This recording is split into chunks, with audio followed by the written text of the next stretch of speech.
CGTN. And I'm coming up in the program.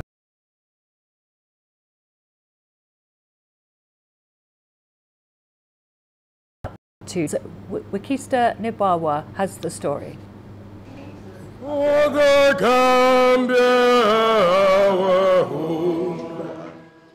The national anthem has taken on new meaning since Yahya Jammeh lost power. He had ruled this tiny country for 22 years, a rule characterized by detention, disappearances, torture and murder. In December 2016, Gambians finally voted him out, picking Adama Barrow to lead. And here at the University of Gambia, almost 2 years on, people have gathered to discuss just how far they have come. It's quite a way. This sort of gathering would have been unthinkable under Jammeh, and in coming weeks, the Gambia will hold public hearings, known as the Truth, Reconciliation and Reparations Commission. There, survivors can speak openly of what they suffered and seek justice. People like Marie Therese, whose son was detained and murdered. Now, this new government, we thank him really for what he's doing for us. We thank him. Yes. But what we are urging, not urging, but what we are begging him is to do is as quick as possible. Journalist Lamin Cham will talk of how he was tortured by Jammeh's bodyguards. At least 1,000 others are due to testify when the commission begins its hearings in January. Now, I want to go to the TRRC, not just to explain my case, but to paint a picture and expose, of course, expose the people who were, perpetrating these atrocities, so that whatever happens, people will know that these kind of things cannot be allowed to be repeated. At least 1,000 others are due to testify when the commission begins its hearings in January. This is the home of the Gambia's Truth, Reconciliation and Reparations Commission, and though hearings were expected to begin in mid-November, workers are still laying the finishing touches to the offices and the hearing hall. TRRC staff have spent months traversing the country, spreading word about the commission.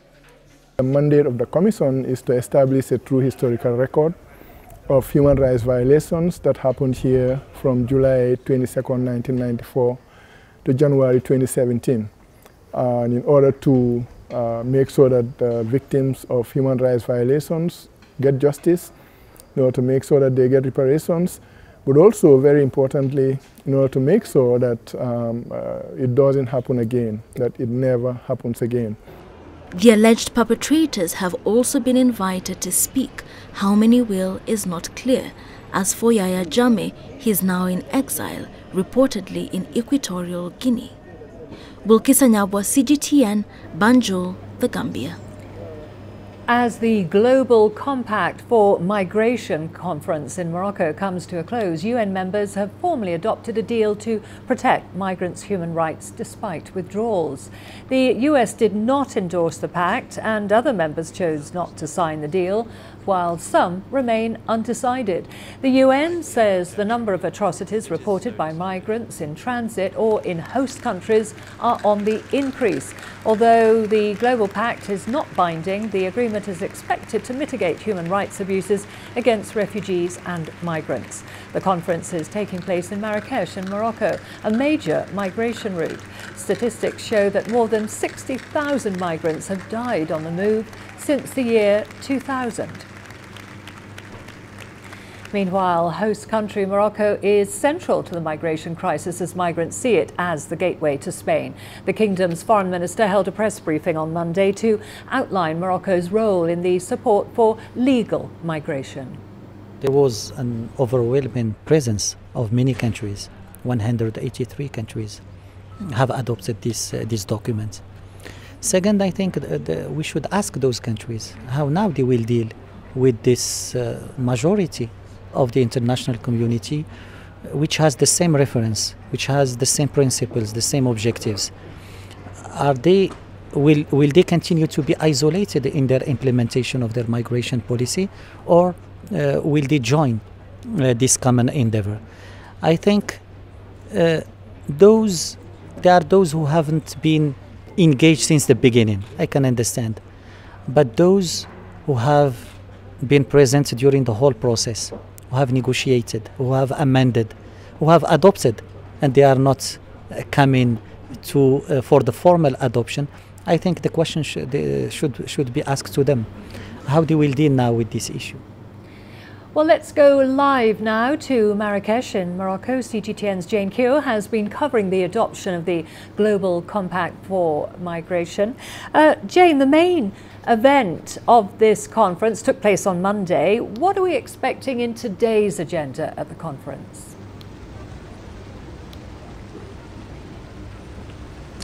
Well, Karen, at the moment, the general debate on the compact is going on, and what's happening is that member countries are actually presenting their views on this agreement, giving their reasons as to why they're backing it and how they intend to implement it. So far, we've had from Ecuador, we've also had from Gambia, the foreign minister, talking about this new initiative together with the European Union that they're using to encourage young people to stay in the country.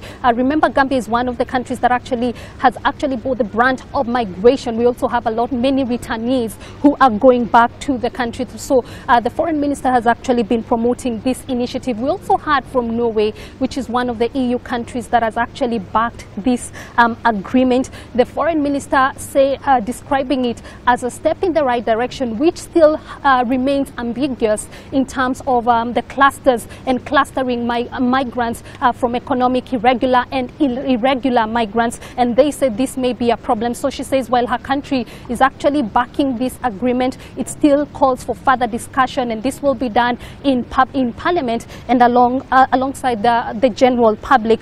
So basically what we are hearing from the plenary hall, which is where the debate is going on, is that since majority of the countries have endorsed this deal, they are now looking at it positively, talking about the positive aspects of migration, both socially and economically. You'd say they're changing the narrative and promoting the narrative from negative to positive, Karen. And Jane, let's recap a little bit. What inspired this pact by the United Nations, and what political differences has it sparked?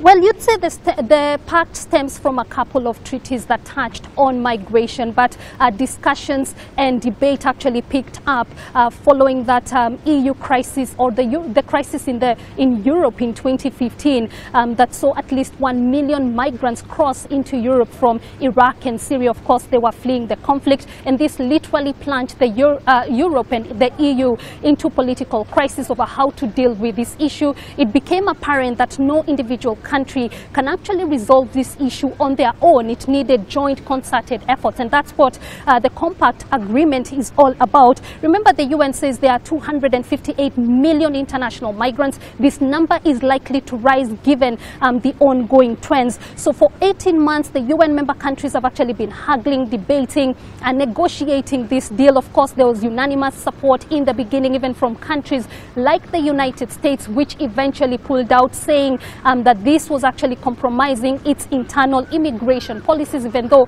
it's non-binding, like you mentioned there. We've also had a political crisis, like you said, particularly in the EU nations. Belgium, the coalition government actually collapsed just a month to the national elections. Following opposition to this deal, the critics are saying that it will compromise the country's stance on illegal migrants, and also it may find its way to national policies. And that's what experts are saying. Given that it's non-binding, it will just be used as a policy-making tool, and that may be the threat to this particular compact. And at the moment, we also know Italy has not decided. They say Parliament is still discussing the issue. Karen? And Jane, okay, so we know it's non-binding. Take us through the last phase of this agreement. What's the procedure now that it's been adopted?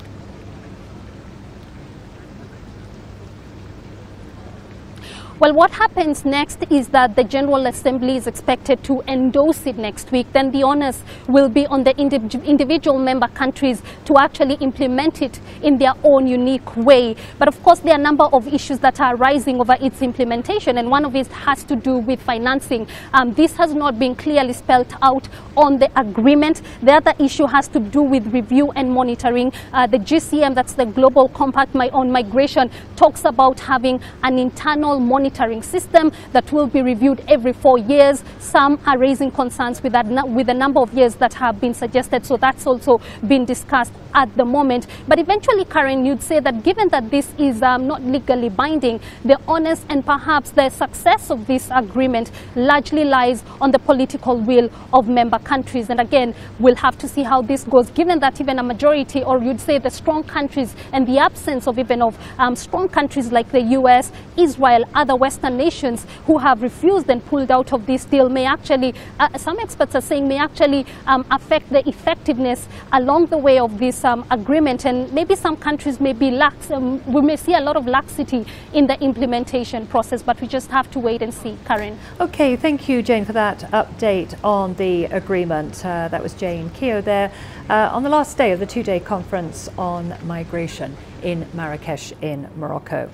Well, still on migration, Uganda prides itself as a country integrating migrants and refugees into their communities.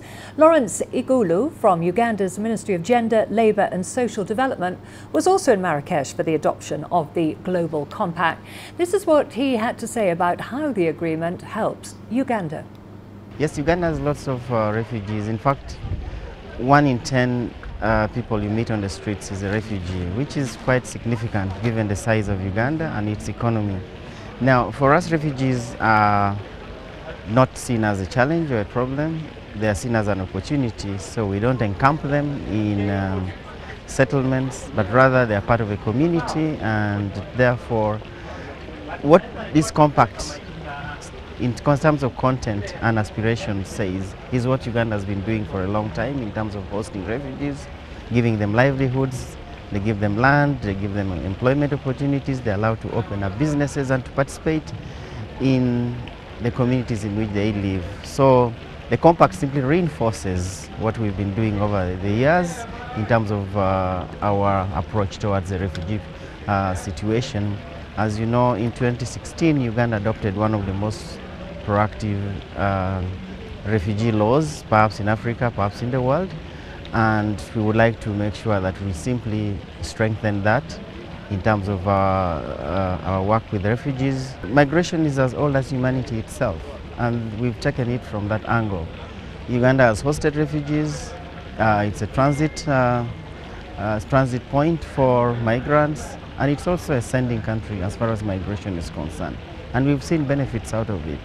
So for instance, in terms of our labor externalization to the Middle East alone, in 2016, Uganda received about $224 million just from the Middle East alone in terms of regular migration that goes through the safe channels of recruitment companies.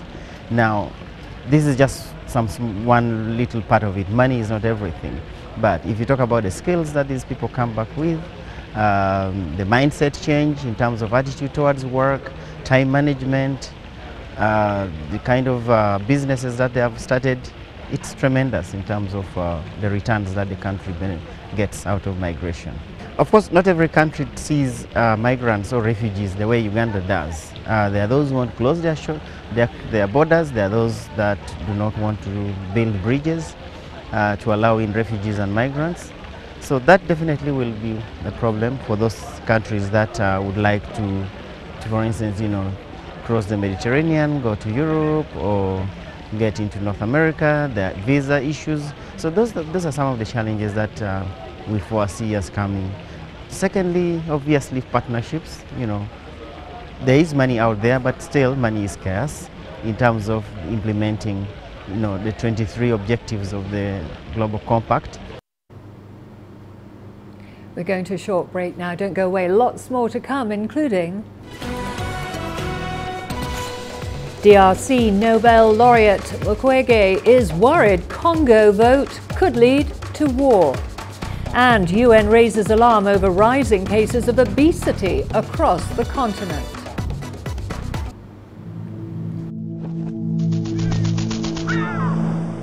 How will your world change today? What happens here? What happens there? Or what you make happen for yourself? If it matters to you, it matters to us too. Your stories are the stories that need to be told. Africa Live. Find your voice.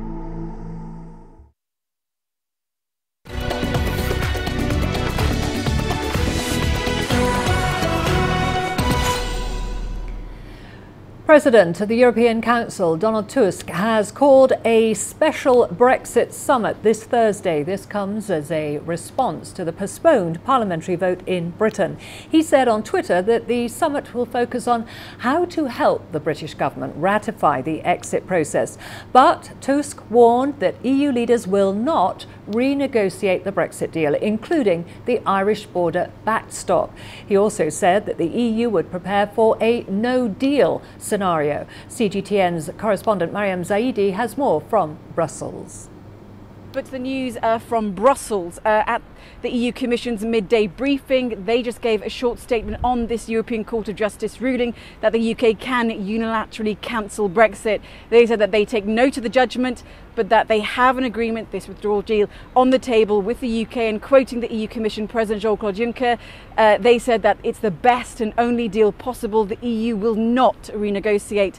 The Commission said it's working under the assumption that the UK is leaving, so of course you refuse to be drawn into any kind of speculation, for example, on things such as the EU Parliament elections that are coming up in May, the relocation of EU agencies from the UK, which is already underway.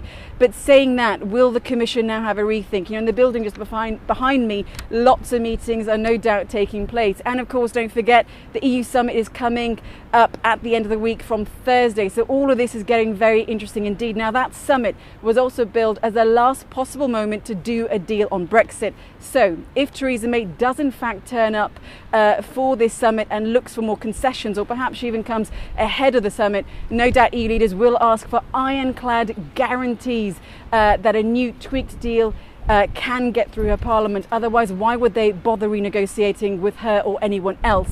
I should also add that the ECJ ruling came in. Simon Coveney, the Irish Deputy Prime Minister, said the deal is not up for renegotiation either, and he was speaking alongside other EU foreign ministers who are meeting in Brussels today. So it really doesn't look good at all for the British Prime Minister. Well, for more on this, we are now joined by Ollie Barrett in London for us. Ollie, what's the immediate impact of Theresa May's delayed Brexit deal vote? Of course, it means that Tuesday's vote is not taking place and is therefore delayed to an unknown point in the future. That could be next week if Theresa May manages to win concessions of some sort from the European Union over the next few days, but it's probably more likely that that vote takes place in early January, you would have thought. No guarantees at all that she would win that, even if she does come back with some kind of amendment to her deal. All of this raises the prospect of Britain having to delay its exit from the European Union, because there's a lot of legislation that needs to go through the House of Commons here in London if and when Theresa May is able to get the House of Commons to approve the Brexit deal that she has struck with Brussels. So all sorts of uncertainty with regards to the deal and when it might take effect, if it ever does, but also lots of uncertainty around Theresa May's leadership herself. She may well face a leadership challenge from MPs in her own party in the coming days. Well, lots of uncertainty, as you say, but May has said that she will seek assurances from the EU leaders to assuage British lawmakers' concerns. How do you think this is likely to play out?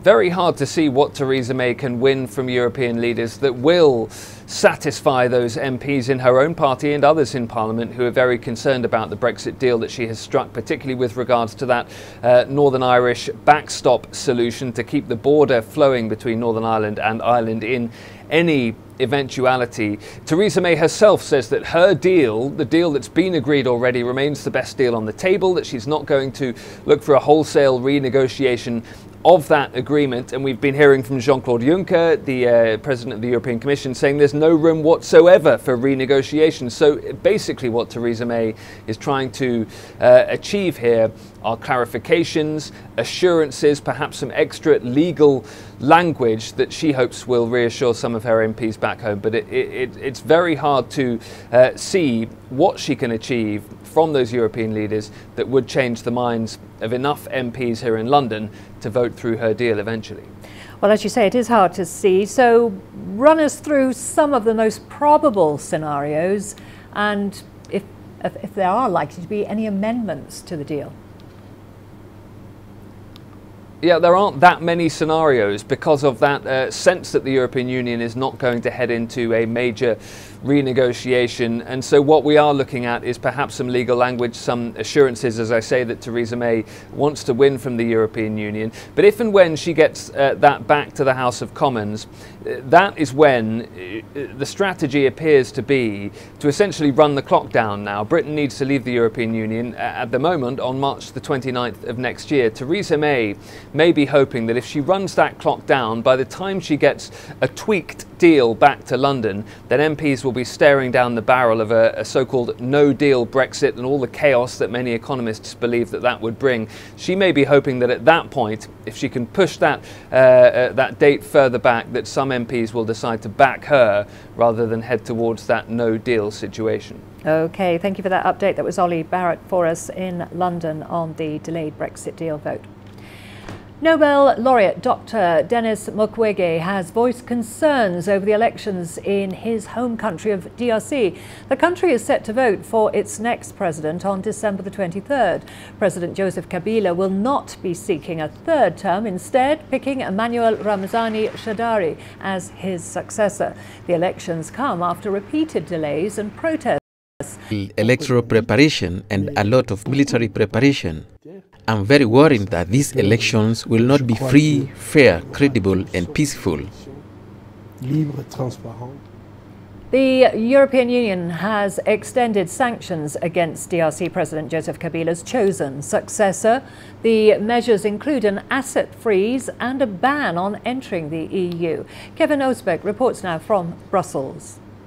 These sanctions target 14 people, but one of them is the DRC's ruling party candidate, Emmanuel Ramazan Shadary. The EU first slapped sanctions on him last year for human rights violations. He's accused of helping to lead a brutal crackdown on protests. Back in 2016, when President Joseph Kabila refused to step down after his mandate ended, security forces turned violent on anti-government protesters. Voters, though, will return to the polls later this month and will see if they pick Shadary to lead the country. EU foreign ministers have also stressed it is crucial that elections are credible, inclusive, and reflective of the will of the Congolese people. Kevin Osbeck, CGTN, Brussels. Staying in the Democratic Republic of Congo and the country's Ebola outbreak, UNICEF is reporting that 1 in 10 Ebola cases is among children under 5 years old. Here's more on that story. Children now make up more than a third of Ebola cases in the DRC. The current Ebola outbreak is the worst in the country's history. The regions of Kasai and Ituri province have been the hardest hit. We think in UNICEF the response for this epidemic needs to be looking at the affected and infected people as human beings. The medical, clinical aspects are very important, but they are not sufficient. So we're putting in place, in addition to, if you like, the water and sanitation, the support to the medical interventions, a very big emphasis on psychosocial support, both for children who are infected. UNICEF is also providing psychosocial support for the children. Many feel scared as their caretakers have to leave them alone in the treatment centers. UNICEF has converted a kindergarten in Benin into a treatment center. So far, 20 separated infants and young children have been treated in the facility. Astatal, CGTN.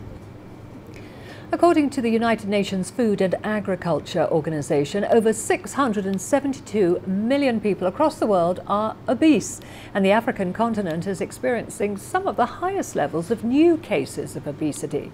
CGTN's Phil Hauser reports now from Nigeria on how people there are dealing with the condition. Obesity is a medical condition in which excess body fat has accumulated to the extent that it may lead to negative effects on health like hypertension and diabetes. John Okpanachi, a nutritionist and wellness coach in Nigeria, says poor diet is a major reason for the increasing rate of obesity in the country. Why I think obesity is now predominant in Africa and is fast rising is because of our lifestyle. You know, eating is a lifestyle. You know, what you eat, your family diet is a lifestyle. So we need to learn to make sure at every point in time our meal is balanced. You know, you need to understand the energy you give off and the energy you take in. You can't be taking in 2,500 kilocalories in a day and then you don't burn up to 1,000 kilocalories of energy that day. Experts also say eating healthily will go a long way to reducing the levels of obesity. We need to make sure we have good eating habits. You know, don't eat late.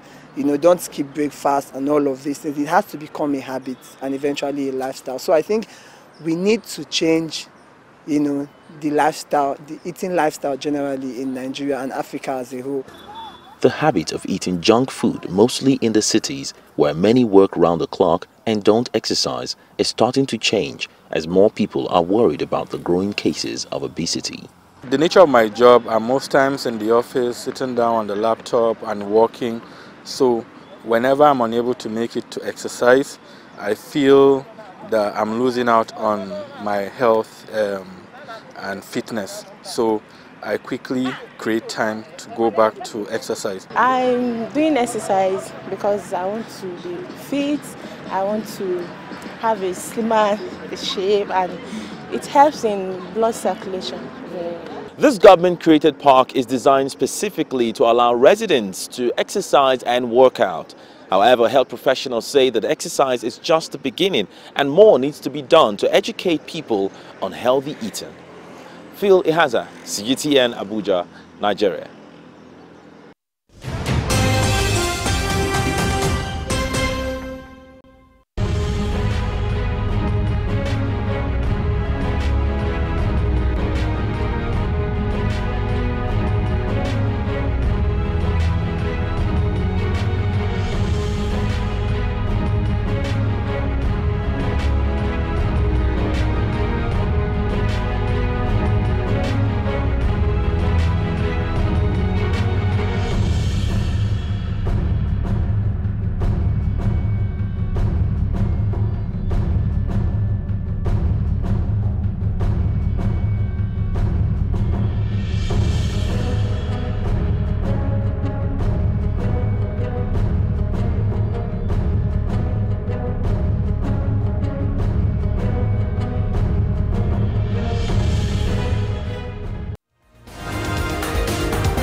A recap of our top stories now. The US State Department has declared former Gambian President Yahya Jammeh ineligible for entry into the country. The measure announced on Monday is largely related to charges of corruption and gross rights abuses during his 22 years in charge. The directive also includes members of Jammeh's immediate family. The decision comes 2 years after Jammeh's exile in Equatorial Guinea. As the Global Compact for Migration conference in Morocco comes to a close, UN members have formally adopted a deal to protect migrants' human rights despite withdrawals. The US did not endorse the pact and other members chose not to sign the deal, while some remain undecided. The UN says the number of atrocities reported by migrants in transit or in host countries are on the rise. Nobel laureate Dr. Denis Mukwege has voiced concerns over the elections in his home country of the Democratic Republic of Congo. The country is set to vote for its next president on December the 23rd. President Joseph Kabila will not be seeking a third term, instead picking Emmanuel Ramazani Shadary as his successor. The elections come after repeated delays and protests. Dr. Mukwege made his comments after receiving his Nobel Peace Prize award. President of the European Council, Donald Tusk, has called a special Brexit summit this Thursday. This comes as a response to the postponed parliamentary vote in Britain. He said on Twitter that the summit will focus on how to help the British government ratify the exit process. But Tusk warned that EU leaders will not renegotiate the Brexit deal. And those were the top stories that we're covering.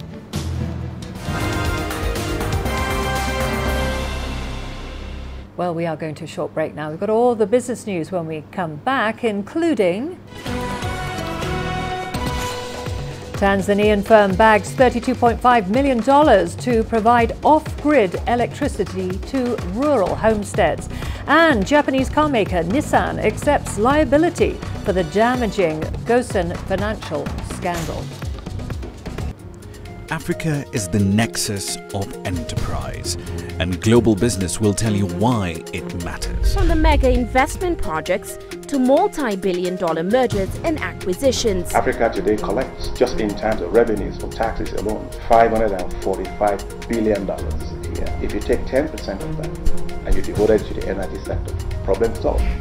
All this on Global Business, weekdays at this time on CGTN. You don't find the stories of North Africa by sitting on the sidelines. You've got to get out, go there, and you'll find them. In the bazaars of Casablanca, among the crowds in Cairo, who come to visit Cairo, the ancient capital of Egypt. Along the waters of the Nile, along the sands of the Sahara. No one else will take you where we can in North Africa. No one else will show you what it's all about. CGTN, see the difference.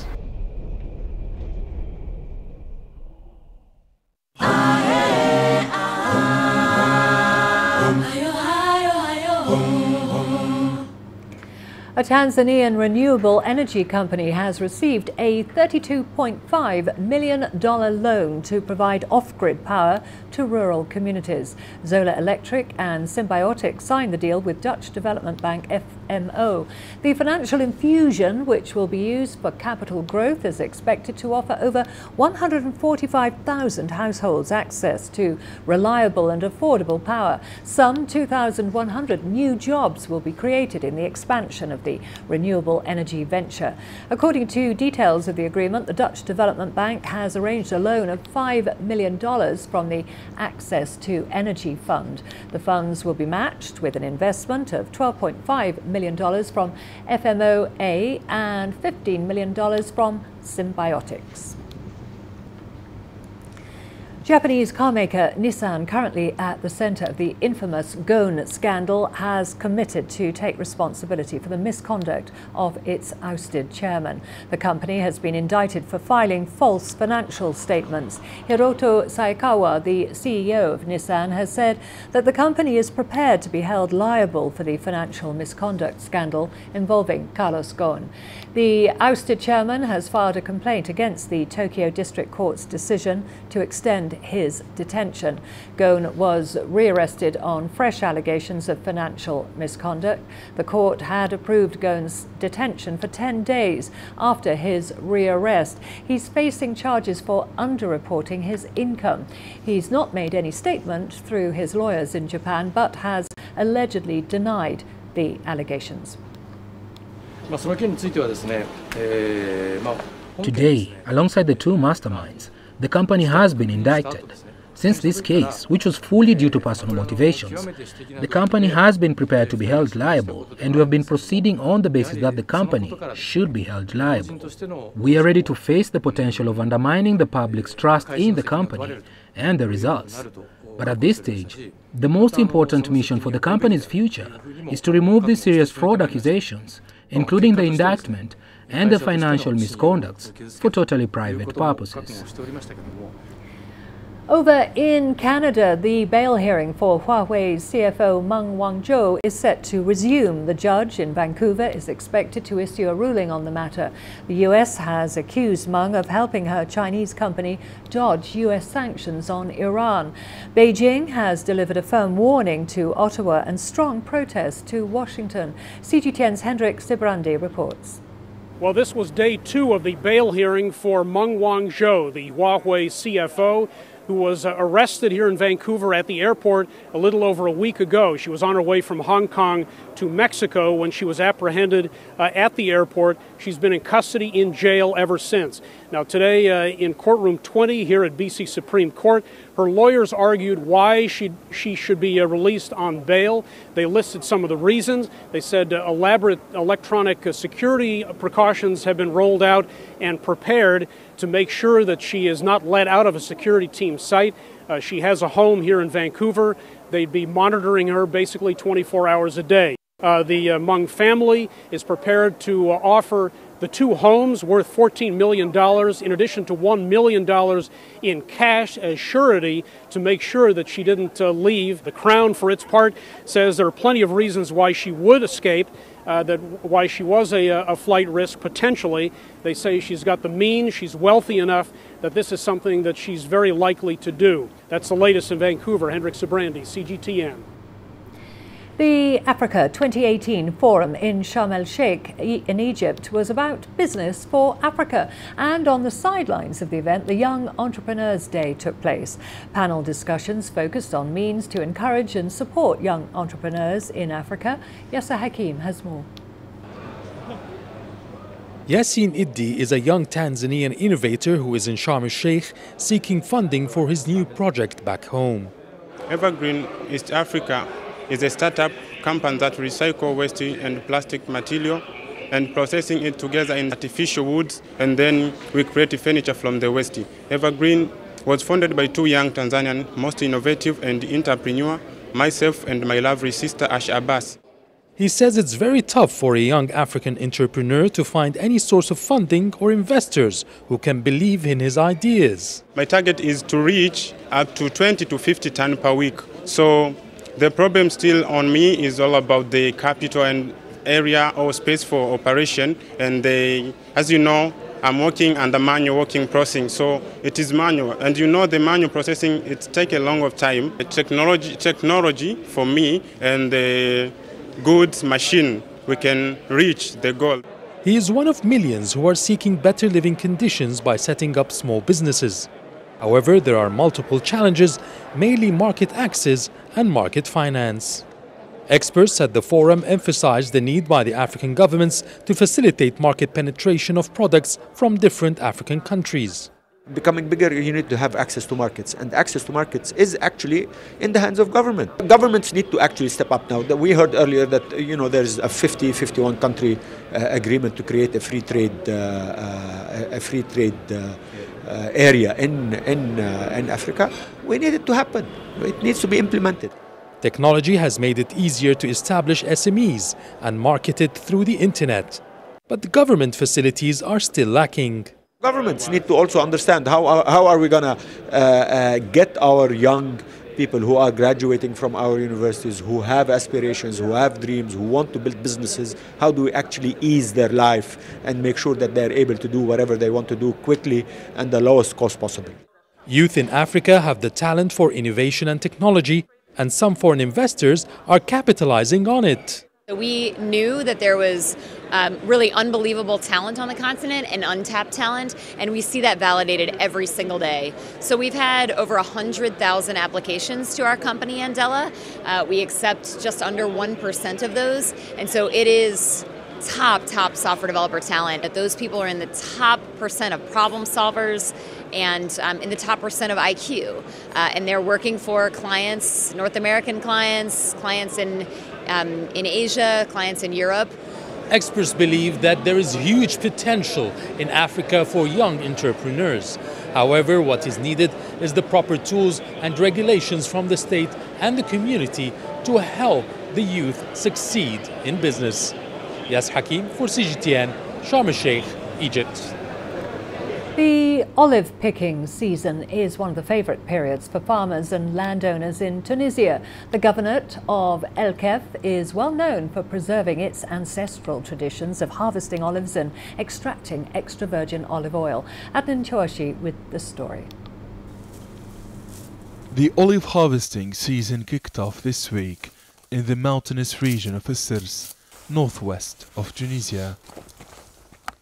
Every day, Qais walks for miles from a distant village to reach his farm. Modern machines have never been used in this area.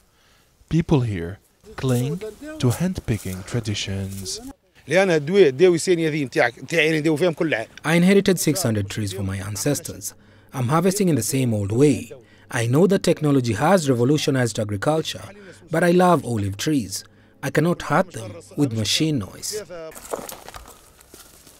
Over centuries, many families have survived on olive oil. The sacred trees have always been generous to the impoverished population.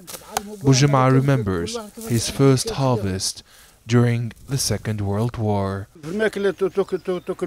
Planting olive trees was not only for fun, it was also a matter of survival in this remote region.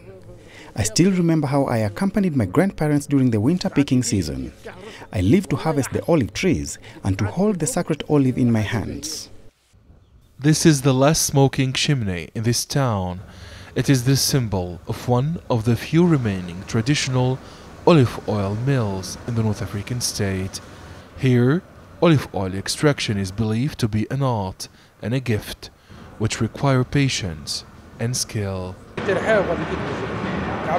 The olives are washed, a paste of olives is obtained using millstones, the paste is pressed over circular mats, the juice is transferred into a recipient. When the unwanted particles settle at the bottom, olive oil is transferred into the bottles. Many landowners prefer this traditional mill to modern ones. Here, tasting the organic extra virgin olive oil with homemade bread is still an exceptional experience.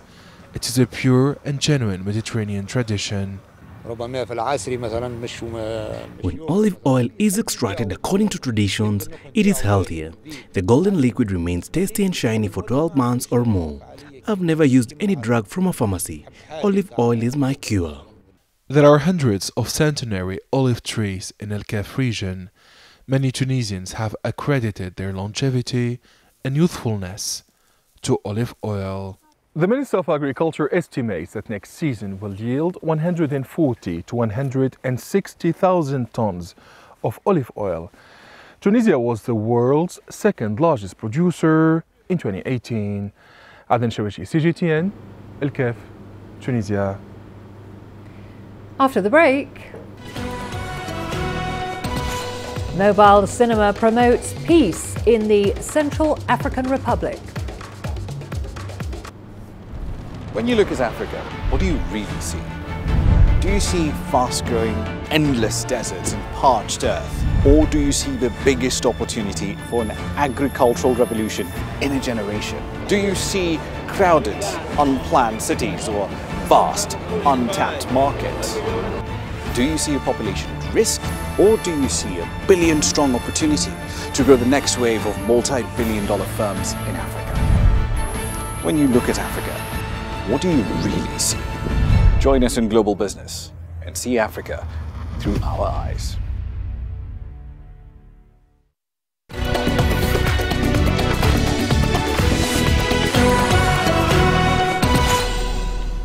In the Central African Republic, a mobile cinema is bringing the magic of the movies to the country's remote regions. Here's more on that story. For several months, this old car has been traveling along the rough roads of the Central African Republic. But this is not any old vehicle. It's a mobile cinema that roams the country, showing films to audiences that have often never seen a screen before. The travelling digital cinema broadcasts thematic films, films which aim to sensitise the population to issues it is faced with. The issues the films cover are numerous and include vaccination, forced marriage, and girls' education. For many Central Africans who live in remote regions, cinema allows them to grasp societal problems which are systematically discussed following the screening. The film I saw yesterday on the big screen was extremely interesting. What I remembered is the importance that must be attributed to girls' schooling, rather than to making them work. Although financed by UNICEF, the French Alliance of Bangui, and funds from other mobile cinemas in Africa, the project is struggling to survive. The organizers and technicians, all volunteers, have to make do with old equipment. We've made a crate to put the equipment inside so as to protect it from the road, because the state of the roads isn't good. Despite difficulties, the mobile cinema wants to continue on its way, getting closer to zones heavily affected by years of deadly conflict, with the hope of triggering dreams, emotion, perhaps even vocations. After the break, all the sport, including...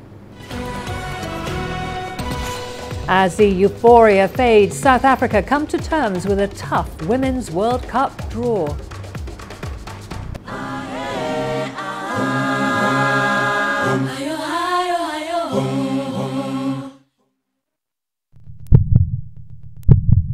Africa, where champions are made, records are broken, legends are born. We're there for every goal, for every knockout, for every step of the way. Match Point, only on CGTN.